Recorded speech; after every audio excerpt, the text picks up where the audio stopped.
Hey y'all, I'm here working on the J-3. We're locating a brand new Univair boot cowl. As you can see, the rest of it's all painted, sheet metal's not. I'm locating all the holes before I paint.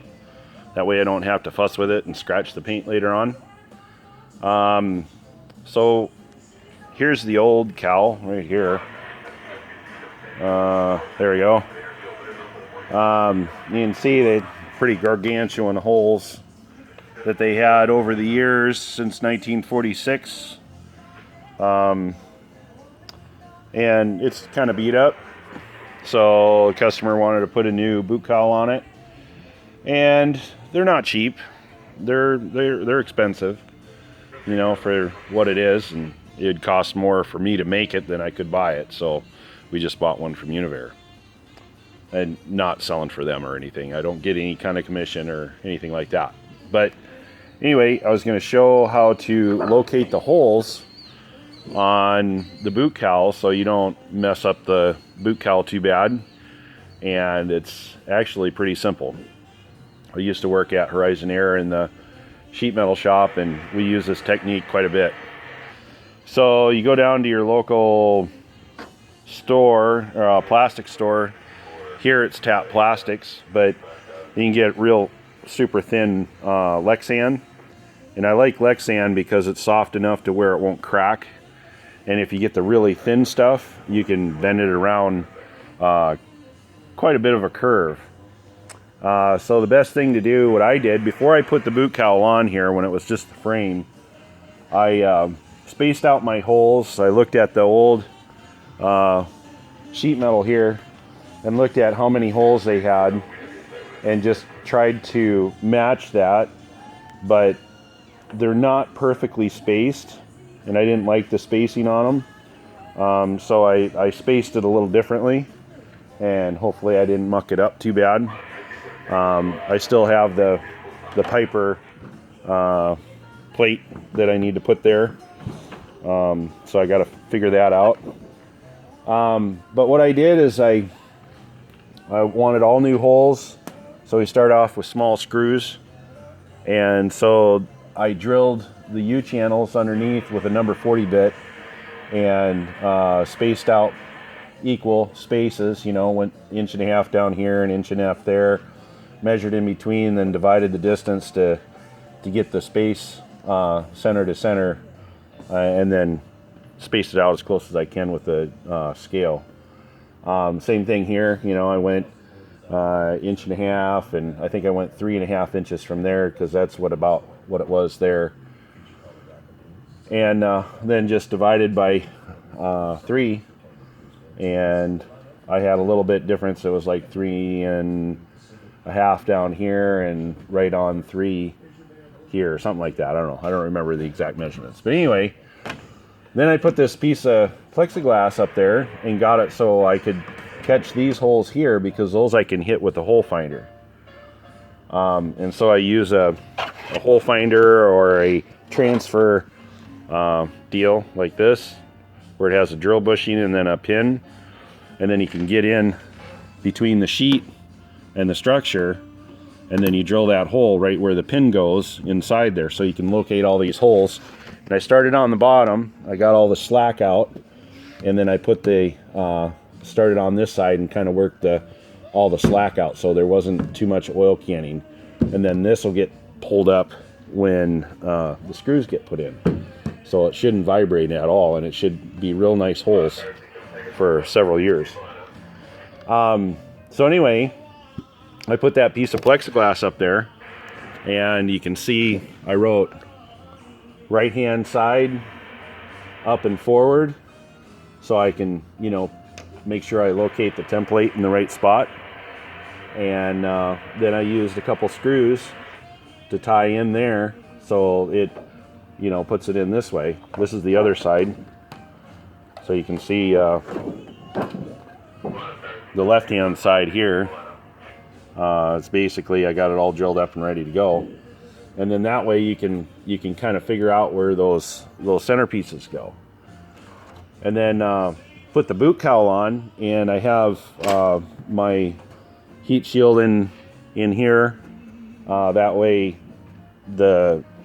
if you forget to put that in, and then you tighten your boot cowl down to the airframe, there's going to be, you know, maybe a 1/16 of an inch. It doesn't sound like much, but when you go to put these screws in, if you're that far off, you'll play with it a little bit trying to get those, and they'll might go in crooked. So you want to have all your stuff that you're going to have, like your firewall blanket. You want your firewall blanket in there. And then what I did is I found some bolts and some washers, and I put them in there, put a nut on the inside, and then I tightened it down so it's nice and snug. And then I made sure that I had, you know, around my corners here, I got that all done. So then after that, I got that all put on, and then this is where the courage comes in. If you don't do this very often, and you have this new part, you don't want to drill holes in it, and you're like, oh, what do I do?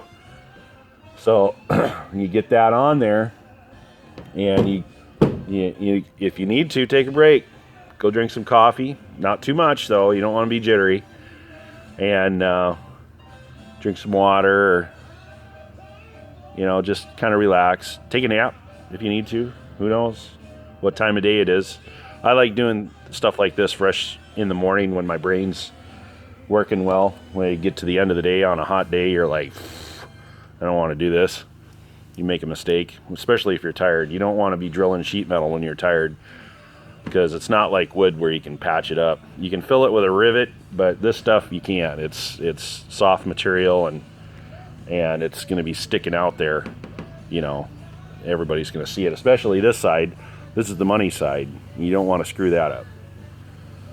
So anyway, you take and you put that piece of plexiglass on there, and you get it to where you're feeling good about it. And there was this one screw right here that I needed. I didn't want to forget. So that was my, you know, you do these two out here, and you make sure this is, you know, these holes line up good.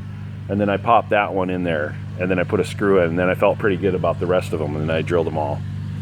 So there goes Austin.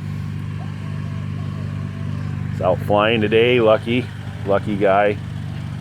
So then, yeah, you go through and you drill your holes. And see, like this side over here is, you know, pretty much virgin. I haven't drilled any holes in it yet. So I'm going to start down here, and I'm going to work my way to make sure that I get all this wrinkle out of here without causing a bubble. And I'll do it the same as I did that side. You know, I think I started on the bottom here to get that solid, and then I skipped a couple, and then I drilled that one, and then moved up and drilled another one. And you can see this area, see here how it moves up in here when I press on that. So that can make a big difference, and hopefully Univer did their job and located the instrument panel clips where they're supposed to be, and when we put this back together, it won't be too much of a pain. Yeah, oh, just holding my breath on that one. I've never used one of the Univer ones, so hopefully whoever built it did a good job. So anyway, that's it for now. Hopefully the next time I take a picture of this, it'll be yellow, and it might even have a black stripe on it, because got to put that lightning bolt in there, and part of it comes in right here, comes out, goes back on this, and then it finishes off in here. So the way they had it here wasn't per the drawing on the Piper, which probably isn't a big deal, but the way we're doing this, I want to have all the stripes in the right location. So it's not going to be completely textbook airplane or a purist airplane, but it'll be a nice airplane. It'll have the stripes in the right spot. I found a drawing for that. So anyway, have a good day. Talk to you later. Bye. I don't know why I said that, but whatever.